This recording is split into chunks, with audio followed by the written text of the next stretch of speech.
minash shaitanir rajim. Bismillahirrahmanirrahim. Wassalatu wassalam ala rasulullah. Chers frères et sœurs en islam, assalamu alaikum wa rahmatullah ta'ala wa barakatuh. Les conditions de validité du mariage en islam sont le consentement mutuel de deux futurs époux, la présence de deux témoins, la fixation d'une dot et la présence du tuteur de la future épouse. Mesdames et messieurs, bonsoir.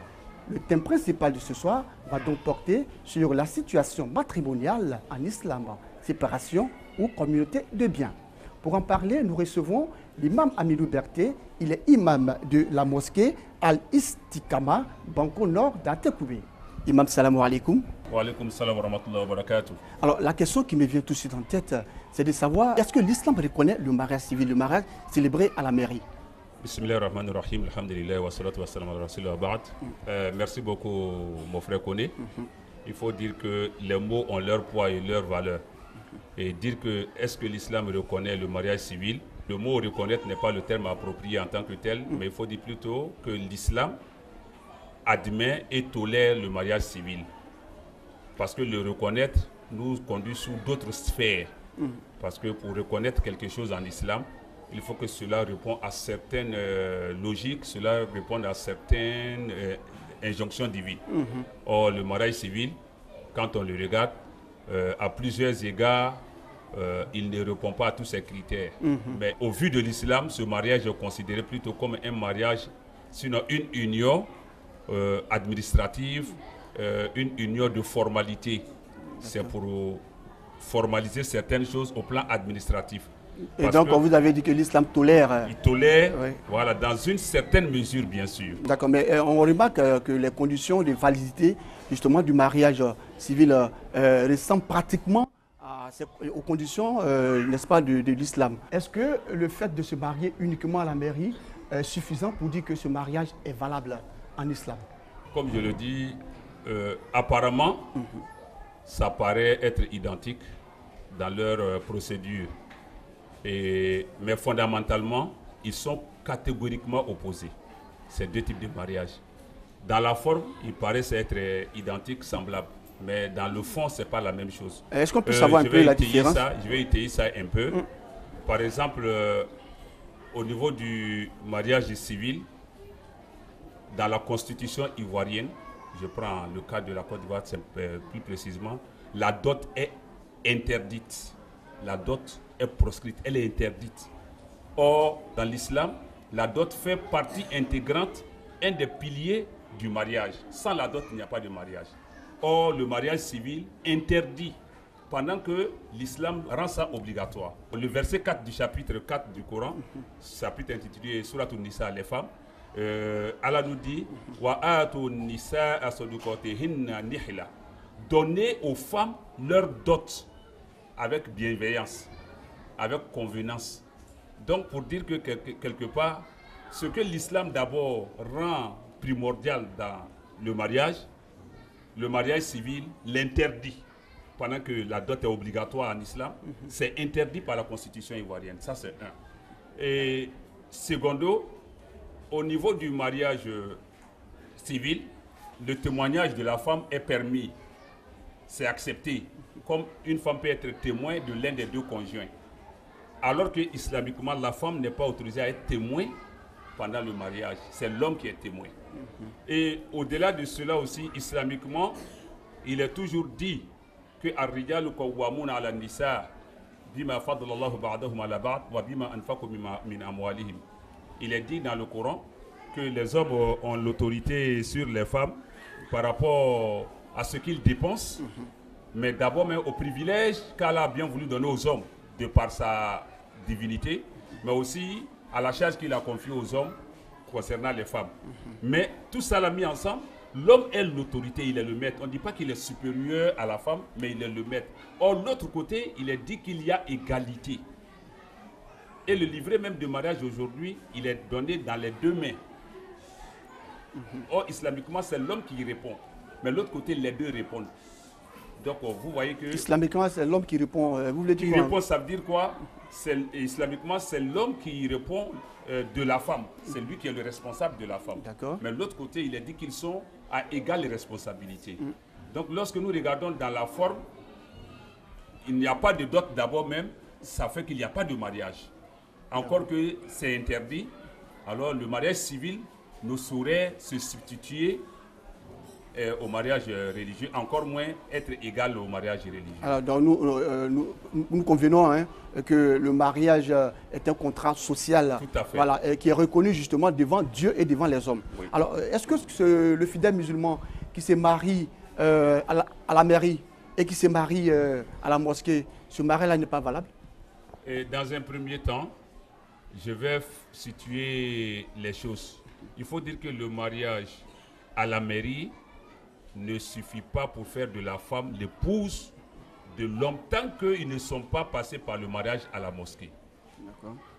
Contrairement aux autres confessions religieuses qui voudraient que l'homme et la femme aillent à la mairie d'abord et revenir à leur lieu de culte pour faire le culte religieux sur le mariage, islamiquement parlant, nous voyons aussi que certains de nos coreligionnaires font de même. Ils vont à la mairie et ensuite ils viennent à la mosquée. À quel titre tu vas avec une femme devant le maire quand on te proclame mari, on vous proclame mari et femme alors que devant Allah vous n'êtes pas encore mari et femme? Vous voyez qu'il y a contradiction. Donc il faut d'abord procéder au mariage religieux devant Allah qui te donne tout droit de te déplacer, d'aller où tu veux avec la femme. En ce moment, vous prenez votre temps pour organiser le mariage que moi, par rapport au principe de l'islam, que je vois en ça un mariage plutôt administratif, un mariage de formalité, sinon que quand vous regardez, aussi bien le mariage civil ne prend pas en compte le mariage religieux aussi à tous égards ne prend pas en compte le mariage civil. Parce que je vous prends un exemple, moi je suis un imam, je suis marié, mais aux yeux de la loi, je suis encore célibataire. Mes femmes, qui sont mes épouses légitimes, aux yeux de la loi, disent qu'elles ne sont pas légales, que ce sont mes concubines, n'est-ce pas? Ce sont mes maîtresses. Combien d'imams aujourd'hui sont mariés et qui sont considérés comme non célibataires? Allez-y faire vos documents administratifs. Eh bien, en tant qu'imam, tu es polygame, mais on te dira que sur le plan matrimonial, on met sur tes dossiers célibataires. Ça veut dire que la loi même ne reconnaît pas le mariage religieux. Et donc pour vous, la loi ne reconnaît pas Dieu?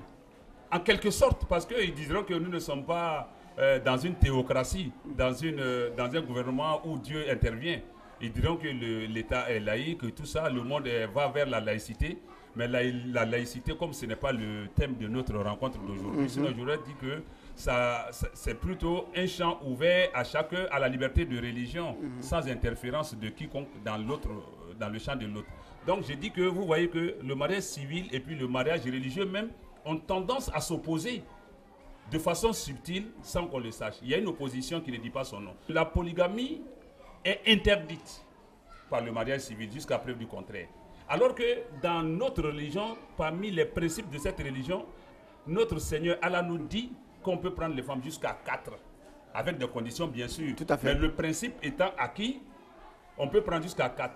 Pendant que le mariage civil dit qu'on ne peut pas prendre jusqu'à 4. Donc vous voyez que ça paraît semblable, alors qu'au fond, ils sont opposés. Et pendant que l'islam dit que la femme qui est passée devant le maire, qui n'est pas encore passée à la mosquée, n'est pas mariée à l'homme, ce sont des concubins, elle est la maîtresse. Aux yeux de la religion, ceux-là sont considérés comme tels. La loi dit non, ils sont mariés. Et tant qu'ils sont en cet état-là, l'islam leur inscrit des péchés de fornication si aucun d'eux n'a connu le mariage. À défaut, si l'un d'eux a connu le mariage, eh bien celui qui est marié, si l'homme a déjà une femme et puis il prétend à celle-là, ça fait de lui un adultère. La dame, si elle n'a pas encore fait de mariage, comme elle est en train de faire maintenant, ben elle est comme fornicatrice aux yeux de la religion. Mais en revanche encore, nous les imams qui sommes mariés à 90%, nous ne nous sommes pas présentés devant un maire. Mais allez-y voir dans les archives administratives, vous allez voir que la plupart des imams sont considérés dans leurs documents de célibataires. Vous comprenez bien? Et nos femmes sont des maîtresses aux yeux de la loi. Donc il y a un conflit déjà entre ces deux lois. Mais est-ce que l'islam interdit le mariage civil? Je dis bien que l'islam, je réponds, les mots ont leur poids et leur valeur. Tout à fait. Je dis bien que l'islam ne reconnaît pas ce mariage en tant que tel. Mais l'islam l'admet et le tolère à certaines mesures, à certains égards, parce que, étant donné que nous sommes dans un monde où il faille produire des documents, donc je dis que c'est un mariage de formalité. Au fait, ce que je veux poser comme question, c'est, vous vous êtes marié, comme vous, je prends l'exemple de l'imam Berté. Oui. Vous êtes marié devant Dieu, devant Allah subhanahu wa ta'ala. Oui. Alors, mais qu'est-ce qui vous empêche de vous marier à la mairie? Parce qu'il n'y a pas nécessité d'y aller. Alors que vous savez que nous sommes dans un monde moderne. Oui. Nous sommes dans une société moderne Oui. où là, vous le dites si bien que la loi ne vous reconnaît pas en tant que mari. Oui. Voilà. Mais ça ne m'empêche pas de vivre comme je dois vivre. Au fait, notre religion est une religion de fermeté, pas de fermeture, hein, mais de fermeté. Mais ça ne vous empêche pas de faire les deux quand même. Mais aujourd'hui, je suis polygame. Je vais faire le mariage civil avec laquelle de mes femmes. Ah, mais c'est vous qui le savez. Voilà, donc autant ne pas me mettre dans un imbroglio qui ne dit pas son nom. Mais avant d'être polygame, vous étiez monogame quand même. J'étais monogame. Mais si je tiens compte de ce que mon Seigneur me dit, la constitution première d'un musulman, c'est sa religion, sans toutefois se rebeller contre la constitution du pays. Tout à fait. Mais il est très regardant, très jaloux de sa religion. Est-ce que c'est parce que l'imam avait ses ambitions d'épouser plus d'une femme qu'il a souhaité ne pas se marier? Même s'il y avait une seule femme, je ne serais pas parti, sauf cas de besoin. Ah bon? Oui, oui. D'accord. C'est pourquoi il dit que c'est un mariage de formalité, un mariage de besoin, de nécessité, ou bien un mariage purement administratif. Sinon, aux yeux d'Allah, va faire seulement le mariage civil et ne va pas à la mosquée. Aux yeux de la loi, tu vas jouir de tous les privilèges dont doit jouir quelqu'un de marié. Mais au fait, toutes ces années passées seront des années de fornication et d'adultère aux yeux d'Allah. Et là, c'est la finalité qui va justifier devant Dieu. Et c'est un péché. C'est un péché tout à fait. D'accord. Alors, vous avez dit tout à l'heure que l'islam tolère le mariage civil. Tout à fait. Le mariage célébré devant le maire. Voilà. Alors, qu'est-ce que l'islam pense justement si vous voulez, des régimes matrimoniaux, des communautés des biens ou séparation des biens? Il faut dire que dans ce volet-là, le terme communauté des biens n'a pas son origine en islam. Ça n'existe pas en Ça islam. n'existe pas nulle part. Le principe en islam, le fondement des biens, c'est plutôt la séparation des biens. À quel moment parle-t-on de la séparation des biens? Bien, lorsque d'abord nous marions la femme, Allah nous dit dans le Coran au chapitre 4, verset 32, les femmes, Surat An-Nisa, au verset 32, il dit les rijal nasibu mimma ktasabu wa les nisa'i nasibu mimma ktasabna. Il dit aux hommes la part qu'ils ont acquise et aux femmes la part qu'elles ont acquise. Pour dire que le bien de l'homme lui revient de plein droit. Ça, c'est le fondamental, la base même des propriétés. Et au-delà de ça, la femme aussi, tout ce qu'elle possède lui revient entièrement. Lorsque la femme est dans ce cas-là, dans le foyer, sa charge revient au monsieur, parce qu'Allah le dit dans le Coran, comme je l'ai dit tout à l'heure, chapitre 4, verset 32, Ar-rijalu qawwamuna 'ala an-nisa. Allah dit que les hommes détiennent l'autorité sur les femmes, parce que c'est Allah qui leur a accordé ce privilège, et aussi pour le fait qu'ils ont la charge. Donc la femme a des droits sur le bien du mari, par principe dans l'islam, mais l'homme n'a pas de droit sur les biens de la femme. Et qu'est-ce qui peut expliquer cela? C'est Allah qui l'a dit dans le Coran, tout simplement. C'est Allah qui dit, je l'ai dit dans le chapitre 4 tout à l'heure, où Allah dit que les femmes, les hommes doivent détenir tout ce qu'ils ont acquis, les femmes doivent conserver tout ce qu'elles ont acquis. Au-delà de ça, il le dit dans ce même chapitre-là, comme je l'ai dit plus haut, que les hommes, c'est eux qui doivent prendre la charge des femmes. Et donc, Allah n'a pas de compte à rendre aux humains, parce que nous, en tant que musulmans, nous nous en tenons à ce que Allah nous dit. Nous sommes des exécutants. Voilà, tout à fait. Et donc, on n'a pas à encore chercher, Allah le dit dans le Coran, au chapitre 33, verset 36, il dit وَمَا كَانَ لِمُؤْمِنٍ وَلَا مُؤْمِنَةٍ إِذَا قَضَى اللَّهُ وَرَسُولُهُ أَمْرًا أَنْ يَكُونَ لَهُمُ الْخِيَرَةُ مِنْ أَمْرِهِمْ. Il dit, lorsque Allah et son messager ont décidé d'une chose, il n'appartient nullement à un croyant ni à une croyante d'avoir une alternative, de chercher une alternative, d'avoir à chercher d'autres manières de faire. Donc nous devons nous conformer à ce que Allah a dit, mais avec un certain discernement. Voilà. Alors quel est le régime matrimonial qui est conforme à la charia? Ce qui est conforme à la charia, c'est l'individualité, la séparation des biens. Parce que lorsque les biens sont mélangés, ça crée des problèmes même selon les lois de l'islam. Je vous donne un petit exemple. Parce que ce monde est basé sur le matérialisme. Donc on tend, ça fait que cette communauté de biens là fait qu'aujourd'hui même la recherche du conjoint est basée sur le matériel. Le conjoint cherche celui qui a plus, ou bien la conjointe cherche celui qui a plus, parce que quand on va faire communauté de biens, voilà, c'est un acquis avec le mariage civil, il a une couverture, ou elle a une couverture qui va lui donner droit à 50% du bien. Or, en cas de divorce, le Coran dit qu'il faut laisser à la femme ce qui lui revenait, qui lui appartenait, et ou que ce que le monsieur lui a donné, il n'a pas le droit de lui retirer ça. Mais en cas de décès, il y a une portion bien déterminée qu'Allah destine aux héritiers. Quand la femme est décédée, le mari a droit à une certaine part de l'héritage, comme quand l'homme est décédé, la femme aussi a droit à une certaine part, et puis les autres ayant droit, tels les enfants, les pères, les mères, tout ça. Mais lorsqu'il y a communauté de biens, la femme seule va s'accaparer de la moitié des 50%. Donc ça va déjà en déphasage avec les principes religieux. C'est-à-dire lorsqu'on fait la communauté de biens, on ne parle plus de partage d'héritage selon ce que le Coran dit. D'accord. Parce que ça va être difficile que quelqu'un qui a pensé à la communauté des biens avec certaines ambitions se retrouve à dire que le Coran dit non, que tu as droit à un quart ou à un huitième.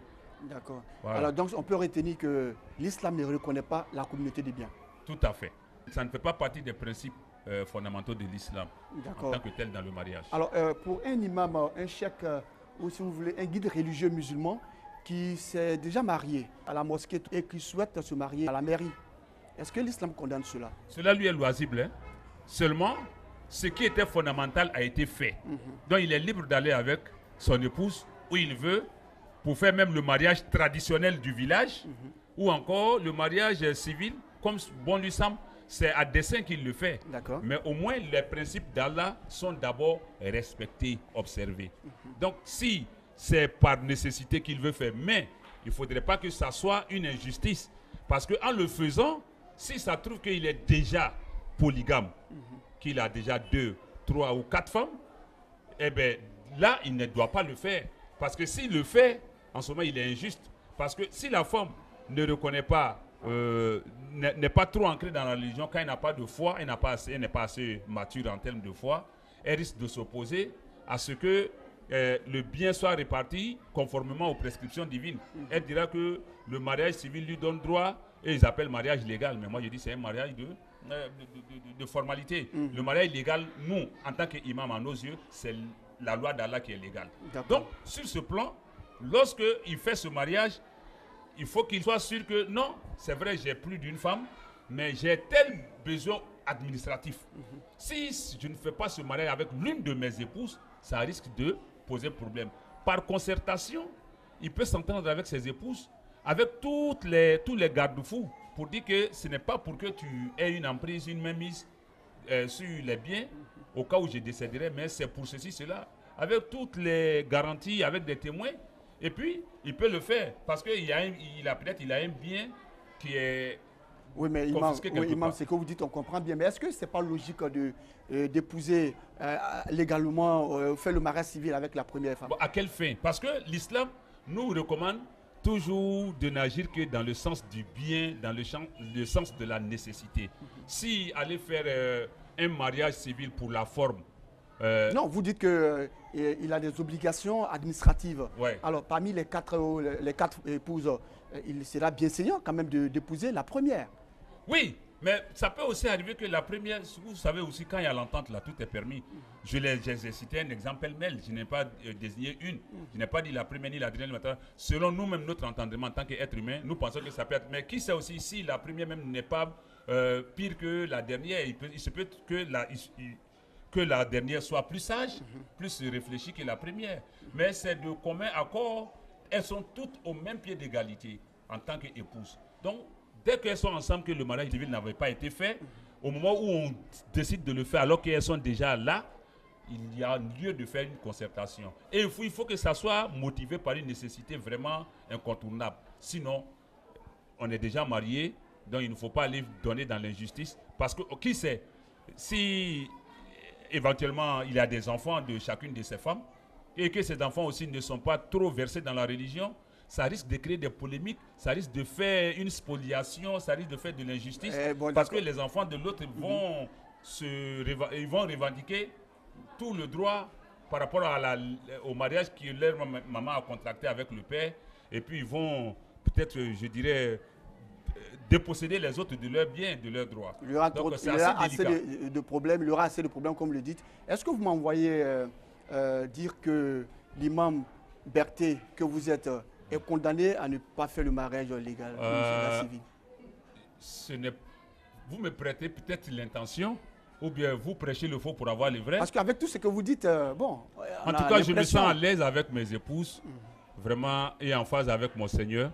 Et si le besoin se présente un jour ou l'autre, je vais tenir une concertation avec mes épouses pour dire, voici, nous avons le dos au mur. Mais qu'Allah me garde d'avoir ce genre de problème-là, ce genre de besoin. Voilà, en tout cas, je suis marié, ça fait beaucoup d'années. Voilà, mais aujourd'hui, alhamdoulilah, je n'ai pas de problème administratif au point d'aller faire ce mariage-là de forme, de mise en forme. D'accord. Alors, en cas de divorce, pendant que la femme est enceinte ou allaite, que dit le Coran? En cas de divorce, quand tu prends le Coran, chapitre 65, Surat Al-Talaq, le divorce, intitulé le divorce aussi, chapitre 65, verset 6, Allah évoque les deux situations dans ce verset-là. Il dit, lorsque vous divorcez avec une femme alors qu'elle est enceinte, il est une obligation pour l'homme d'assurer les dépenses, toutes les charges de la femme. Quand bien même elle n'est pas chez toi à la maison, qu'elle est chez quelqu'un d'autre, chez une tierce personne, peut-être qu'avec les mésententes, elle ne peut pas rester là pour attendre le délai d'accouchement. Donc même si elle se retrouve chez quelqu'un d'autre, mais l'obligation est faite à l'homme d'entretenir sur tous les plans la femme parce qu'elle est enceinte de lui. Et maintenant, lorsque il veut revenir à elle, il veut la reprendre, avant l'accouchement, il peut toujours négocier, il peut se réconcilier, elle revient. Mais dès lors qu'elle accouche, le divorce est consommé. Un autre homme peut prétendre à la marier. Mais lorsque elle est en train d'allaiter, elle est nourrice, elle a accouché, que l'enfant tête encore, il doit payer pour l'allaitement. Ça, tout ça, c'est contenu dans le verset 6 du chapitre 65 sur la Talaq. Donc, il doit payer le service d'allaitement là. Et quand il se trouve que ils ne s'entendent pas sur le prix, elle a dit de négocier. Et quand il n'y a pas de situation du tout, la femme refuse carrément d'allaiter l'enfant parce qu'elle ne porte plus monsieur dans le cœur. Ou bien encore, il y a une situation qui fait que la dame ne peut plus allaiter. Elle a dit dans ce même verset-là, alors une autre femme va allaiter l'enfant pour le monsieur. D'accord. Donc ça, c'est en instance de... Mais jusqu'à quel âge on peut arrêter? Non, l'allaitement, elle nous dit que l'enfant, son allaitement jusqu'à son sévrage prend en tout 2 ans. Pour celui qui veut compléter, parachever même l'allaitement, la période d'allaitement, c'est 2 ans dans le Coran. Haoulaïn Kamilaïn, 2 ans révolus. Mais en deçà de 2 ans, tous les enfants n'ont pas la même constitution biologique, physiologique. Donc il y a des enfants même qui se refusent au lait à moins de 2 ans. Mais si un enfant qui a 1 an et qui continue de réclamer le lait, Allah dit de lui donner, cela est permis tant que la maman peut lui en procurer, tant que c'est disponible, de lui donner. Jusqu'à 2 ans, en tout cas, le sévrage doit se faire. Parce que ça, à 2 ans, c'est complet, totalement, c'est révolu. Okay. Mais avant 2 ans, ça va dépendre maintenant des dispositions physiques et autres de l'enfant. Mais que le père arrête de dépenser sur l'enfant, juste lui, il n'a pas de moment jusqu'à ce que l'enfant grandisse, c'est son enfant. Mais avec la maman, quand l'enfant est avec la maman, dès lors que l'enfant est retiré, comme au cas où il n'y a pas entente pour l'allaitement de l'enfant, une fois que l'enfant est retiré des mains de la mère, celle à qui l'enfant va être donné, c'est celle-là qui va bénéficier du traitement du père. Mais au cas où la femme, après les 2 ans, la femme se remarie, après les 2 ans. L'enfant revient au père. D'accord. Voilà. Mais est-ce que l'homme doit s'occuper toujours de la femme?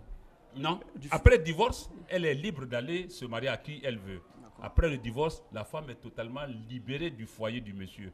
Donc, quelqu'un d'autre peut prétendre à elle, comme aussi elle peut prétendre à un autre foyer.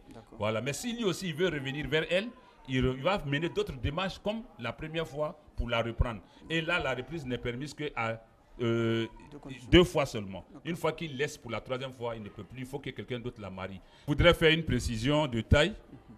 concernant le mariage civil et puis le droit de paternité.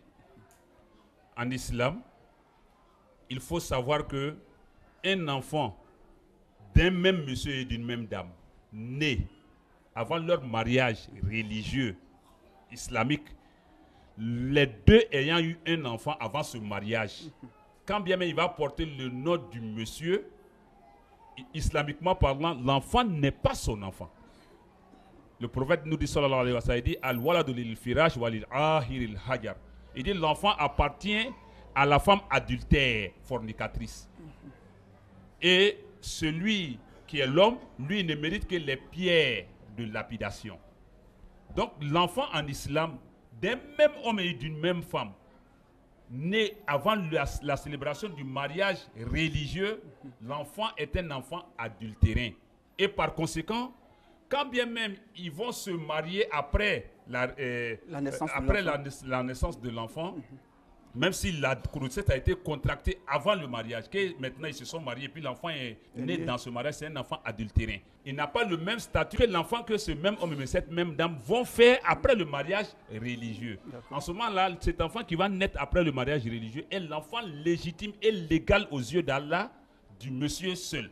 Mais pendant que l'autre n'est que l'enfant de la femme, il n'est pas l'enfant de l'homme, même s'il porte son nom. Maintenant, où il y a le hic, c'est que si le monsieur décède, l'enfant qui est né hors mariage ou dont la grossesse a été contractée avant mariage ne peut pas hériter d'un copec, d'une miette de monsieur. Tandis que celui qui est né dans le mariage, c'est lui seul qui hérite du père parce que c'est son enfant légitime et légal aux yeux d'Allah. Mais quand la mère, si c'est la mère qui est décédée, tous les deux ont droit à l'héritage de la maman. Donc si on se contente seulement de faire le mariage civil pour valider certaines choses au plan humain, au plan administratif, au plan religieux, si l'homme décède et qu'il croit que celui qui était né avant que lui et madame se marient religieusement, ou encore qui est né après le mariage, mais dont la grossesse a été contractée avant le mariage, il considère que c'est son premier fils et il lui confie tous les biens, ou encore qu'après son décès, le testament n'a pas été bien fait ou les religieux n'ont pas été impliqués pour faire la part des choses. Si l'autre s'approprie d'une aiguille, tous ceux qui sont complices ou bien témoins de cela vont répondre devant Allah. Parce qu'il n'a aucun droit dans ces choses. Imam, ce que vous dites, c'est compréhensif. C'est une façon de dire qu'il faut célébrer le mariage religieux avant d'aller voilà. Célébrer le mariage.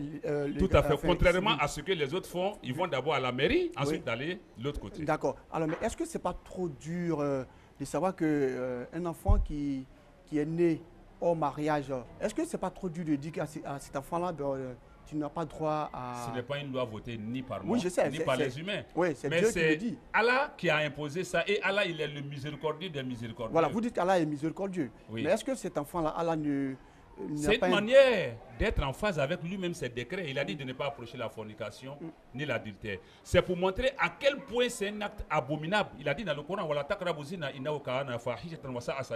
n'approchez pas la fornication comme l'adultère, parce que c'est une abomination et quel mauvais chemin. Et le prophète nous dit, il dit, ya ma'ashara shabab, oh vous les jeunes, man istata amin kumul ba'a falyatazawwaj. Quiconque parmi vous, là même il s'adresse à la jeunesse, il dit ya ma'ashara shabab, oh vous les jeunes, man istata amin kumul ba'a falyatazawwaj. Quiconque d'entre vous peut assurer un ménage, peut prendre en charge un ménage, un foyer, falyatazawwaj, qu'il se marie. Innahu agaddu lil basar, ahsanu lil fard wa agaddu lil basar. Parce que c'est à même de t'aider à mieux préserver ta chasteté et à baisser de ton regard. Faman lam yastati' fa alayhi bisom innahu lahu wiya. Si tu ne peux pas, alors il faut jeûner. Cela va être un bouclier, un soutien pour toi. Donc pour dire que l'islam a vraiment recommandé le mariage pour éviter de tomber dans le péché de chair. Mais lorsque nous faisons fi de ça et que nous nous retrouvons dans une situation où nous devons payer pour nos actions, eh bien, qui est le fautif? C'est celui qui a commis l'acte qui est l'injuste. Parce que quand on pose un acte qui nous rattrape, eh bien, Allah nous appelle nous-mêmes injustes. Parce que c'est nous-mêmes qui sommes à la base de nos devoirs. D'accord. Et on reconnaît qu'on ne peut pas contester les lois divines, les lois d'Allah subhanahu wa ta'ala. Tout à fait. Le père qui décède, et qui a eu son enfant hors mariage, l'enfant est-il orphelin ou pas? Si, ici, le monsieur qui est décédé, un enfant adultérin, vous allez voir, vous allez être surpris, mais islamiquement parlant, un enfant adultérin n'a pas de père, il a une mère. Donc si le père décède, c'est celui qui est né dans un mariage. Si lui, son père décède, les deux étant dans un cas, comme je l'ai cité, le même homme avec les deux enfants, un né hors mariage, l'autre né dans le mariage, mais elle a la même femme, dans ce même cas de figure, celui qui est né dans le mariage, si le père décède, c'est lui qui est l'orphelin. L'autre n'est pas orphelin. Mais quand la mère décède maintenant, l'autre est orphelin. D'accord, ok. Est-ce qu'on se fait comprendre? On se fait comprendre une façon de dire qu'il faut marcher selon la loi divine, la loi d'Allah subhanahu wa ta'ala, pour éviter justement tous ces problèmes. Alors nous allons permettre de traduire en malinké tout ce qui a été dit ce soir, mais avant, je voudrais savoir, l'enfant qui est né hors mariage, il n'a pas demandé de venir sur terre. Alors quel est son sort? Il est, comme vous l'avez dit, il est un enfant adultéré. Est-ce qu'il va à l'enfer directement? Oui, il n'a pas droit au paradis. Ça, c'est une question assez pertinente. Parce que d'aucuns croient qu'un enfant adultérin est sale. Ce n'est pas de la souillure. Ce sont ses parents, ses géniteurs qui sont fautifs vis-à-vis de Dieu. L'enfant, il est innocent, il est propre, il est pur. Et le prophète l'a dit, sallallahu alayhi wa sallam, Kullu mawloudin yuladu alal fitra fa abawahu yuhawidanihi ou yunasiranihi ou yumajisanihi. Il dit tout enfant naît dans les dispositions naturelles de la foi, de la vertu. Il n'a pas fait de distinction. Même quand les parents ne sont pas musulmans, quand ils sont des fétichistes ou bien d'une autre confession religieuse, l'enfant qui naît n'est nullement comptable de leurs actes. Maintenant, ce sont ses parents qui, avec son évolution, vont le déformer, le transformer à leur guise. Mais l'enfant qui est né là, il n'a pas demandé à venir. Il peut, si lui-même maintenant il prend sa vie en main, dans le bon sens, il peut devenir imam, il peut devenir pieux, il peut devenir saint, il peut devenir tout ce que on peut croire. Mais seulement que si lui-même il dévie maintenant, alors Allah dit voilà, aucune âme ne portera la charge, le fardeau de l'autre. À ce moment-là, il va répondre de lui-même ses actes. Okay. Donc il n'est pas banni, il n'est pas renié, il n'est pas abandonné, il n'est pas rejeté par l'islam. Au contraire. Okay. Il est accepté comme tout autre. Alors voilà qui est clair. Vous avez voulu ajouter quelque chose concernant l'enfant né hors mariage? Oui, on veut lui consacrer tout ce qu'il mérite à la naissance d'un enfant musulman, à savoir faire son akika. Akika, c'est le rasage, le sacrifice, l'immolation de la bête en son honneur. Ça se fait. On lui attribue un nom comme tout enfant né en mariage. Parce que le bébé qui vient, il a tous les droits sur nous les vivants. Mais ici, en priorité, cette cérémonie-là d'immolation des bêtes en reconnaissance au Seigneur ou bien en remerciement au Seigneur, tout ça, cette immolation se fait par la mère, celle qui a la charge de tout. Alors nous allons vous permettre de traduire en malinké tout ce qui a été dit ce soir. Comment me voilà ambolosi sa akatia nanzara furu ale nanga silamaya furu yala kelenoa kata furu ke la mairie la ani ka furu ke misiri la yala a bɛ se ka ɲɔgɔn wasawa o misaliya ye mun ye est-ce que mɔgɔ bɛ se ka taa muso furu la mairie la ni ka fɔ ko muso bɛ n bolo hali ni ma taa misiri la fɔlɔ wa walima ni ka misiri furu kɛ a ma kan ye taa furu dɔ nin kɛ wa walima yɛrɛ a diyagoyala wa an ka yira k'a fɔ ko la mairie furu ni makoɲɛ ɲini furu lo ani silamɛya furu tɛ ɲɔgɔn na tuma dɔ kɛcogo la i b'a miiri komi a bɔla ɲɔgɔn fɛ yecogo lo mais a kɔnɔna na kelen tɛ n'an ka misaliya ta olu ka furu la furu nafolo la loi la Côte d'Ivoire yɛrɛ ka constitution na a haramuyani do furu nafolo ma daga c'est interdit même mais anu ka kuranna kɔnɔ ala ko kuranna sura 4 na aya 4 na ko a ye musow ka furu nafolo d'u ma dicogo ɲuman yɛrɛ la diyagoya le furu tɛ sen dɔ lo yɔrɔ dɔ na a barila mais an'u fɛ diyagoya lo donc a tɛ kelen ye bon tɔw fɛ muso bɛ se ka kɛ seere ye furu la anw fɛ muso tɛ se ka kɛ seere ye fo cɛ bon yɔrɔ dɔ nin na olu ko cɛ tɛ tɛmɛ muso 2 kan i bɛ dan muso 1 kan mais anw fɛ ala yɛrɛ le ko a bɛ bɛn i bɛ se ka taa ni saratiw fala i la i bɛ se ka taa fo 4 mais yɔrɔ dɔ na olu ko bon an bɛ yɔrɔ min na ko min bi olu y'a furu ni ka o dɔrɔn kɛ i ma ala ta kɛ ɲamɔgɔya lo hali n'a papier b'i bolo bagi b'i bolo la ɲamɔgɔya lo Bon, anu do ma taga o yɔrɔ la anu k'an ta mun furu ala ɲakɔrɔ misiri la n'anu taara papier kɛyɔrɔ la faamaw fɛ olu fana b'a bila anu ya papier la ko cɛ gwanna an musow o ko k'an ɲamɔgɔ musow wolo k'an ɲa maîtresse bon est ce que a furu ye kelen ye i kɛ a ko donni de ɲɔgɔn na pewu fɛn fila le a bɔla ɲɔgɔn fɛ mais kelen tɛ bon n'an ka o bɛɛ cɛ ka bɔ yen o ko tuguni cɛ ni muso ka nafolo ka kafo ɲɔgɔn kan parce que a bɛ ɲininka olu fɛ yen a b'a ka nafolo kɛ ɲɔgɔn kan walima a b'a bɔ ɲɔgɔn na bon an ka sariya la silamɛya furu yɛrɛ kɔnɔ a tɛ yen bon an m'a ye misirisi kelen kɔnɔ fana a ma kɛ misiri kɔnɔ yɔrɔ min na ni ɲininkali bɛ kɛ la cɛ ni muso la k'a b'a nafolo kɛ ɲɔgɔn kan wa a ta kɛ ɲɔgɔn kan mun kosɔn ala yɛrɛ y'a fɔ an ɲɛna kuranɛ kɔnɔ sura 4 nin kɔnɔ tuguni ko cɛw y'a nafolo y'u ta ye musow y'a nafolo y'u ta ye ko bɛɛ ye to n'i ta ye bon n'ala k'a fɔ ten o cogo la an b'a fɔ ko ka nafolo kɛ ɲɔgɔn kan nin o ye natali a yɛrɛ nana kɛ furu yɛrɛ tɛ kɛ tuguni fo furu ɲɔgɔnmaw bɛ ɲɔgɔn woroma se bɛ min ye kosɛbɛ ale bɛ sɔn o de la mun kosɔn n'an k'a fɔ ko an ye nafolo kɛ ɲɔgɔn kan ko communauté de bien a hinɛ bɔla yen sisan n bɛna nafolo sɔrɔ donc furu kɛla bi diɲɛ sigila nafolo kan ni sɔrɔ kan ɔ silamɛya ko ni bɛɛ tora n'i ta ye donc n'i mana kɛ mɔgɔ fɛ i bɛ k'a fɛ a yɛrɛ de kosɔn bon n'an k'o bɛɛ ta ka bɔ yen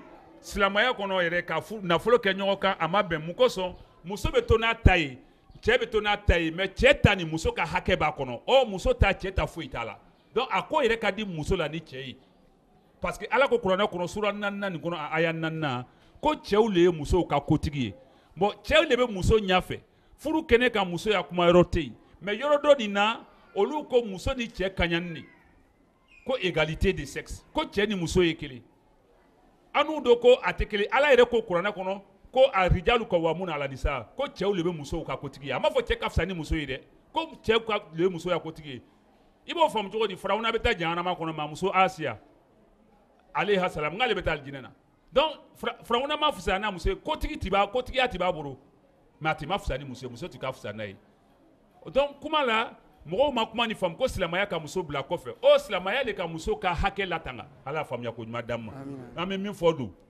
an ye jija an ye diinɛ ɲɛɲini n'an bɛna ko k'an y'a ɲɛɲini an y'a ɲɛɲini an ye gɛrɛ lɔnnikɛbagaw la an ye gɛrɛ faamuyakɛbagaw la mɔgɔ si kana ko foyi de kɛ tuguni i kun fɛ n'o tɛ n'a ma k'i bolo baara ye yan a bɛ taa k'i bolo nimisa ye lahara ala an kisi o ma. Merci en tout cas pour cette traduction en malinki. Alors c'est ici qu'on s'arrête pour ce soir. Rappelons que nous étions avec l'imam Amidou Berté. Il est imam principal de la mosquée Al-Istikama, Banco Nord d'Atekoubé. Avec lui, nous avons parlé de la situation matrimoniale en islam, séparation ou communauté des biens.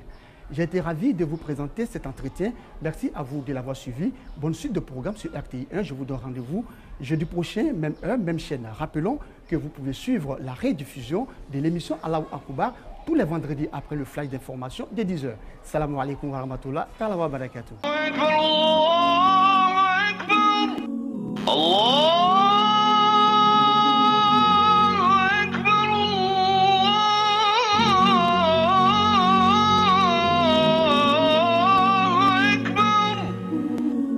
أشهد أن لا